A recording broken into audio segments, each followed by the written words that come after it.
Chef Buck here, and today we're going to brew up some coffee. We're going to make some egg coffee. You want to take a bowl and an egg and drop it in there, and then just crack your egg out. And I'm making a big pot of coffee, but I've got here, for 32 ounces of water, I put 8 tablespoons of coffee here. Wow. Boom, boom, boom. So you want to take your coffee and pour it on your egg. So now we're just going to mash it up. Wow. It doesn't look very appetizing. What we're going to make here is kind of a paste. And this egg and yolk might not be enough to make it as gooey and pasty as you want. So we're going to go ahead and add in just a wee little bit of water just to help us make it a little more gooey and get it all mixed together. And this shell is going to help remove some of the bitterness out of the coffee when we brew it. And the yolk is going to help hold the coffee together. And then that's going to make it easy for us to separate the actual coffee from the grounds.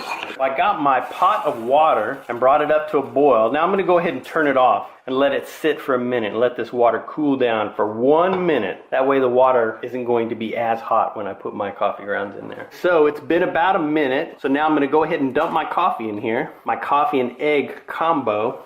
And then I'm going to turn the heat back on and just leave it alone for a minute before I stir it up and let that egg kind of solidify a little bit in there. So now I'm going to go ahead and stir it up a little bit here. And you can see how everything kind of stays kind of chunky. The chunkiness is what's going to make it easy to separate the grounds from your actual coffee. When I was a kid, I think my mother used to put eggshells in her coffee when she would brew it. Not the entire egg, but just the eggshells. People would use that to remove the bitterness from the coffee. But anyway, I've raised the temperature back up a little bit, and now I'm just going to let it sit. I've turned it off again, and I'm going to let it sit for about 3 minutes, not too long. I'm going to treat it almost like a French press. So it's been just over 3 minutes.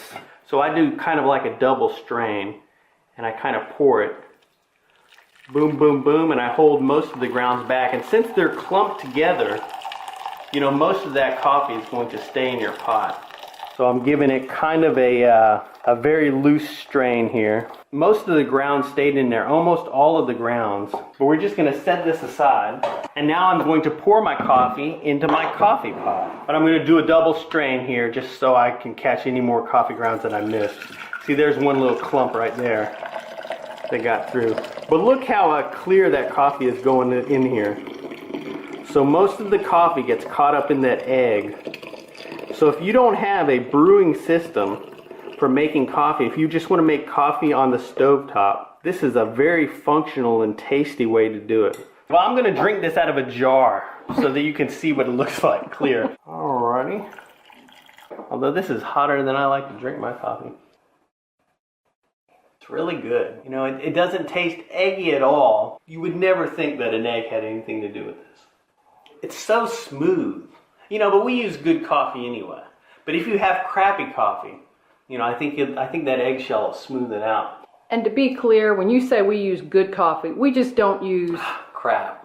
But we've got some other ways to make coffee in our coffee playlist, and I'll have that linked, so check it out. Go to myfoodchannel.com to check out all our recipes and sign up for our mailing list over there. And we'll see you in the future.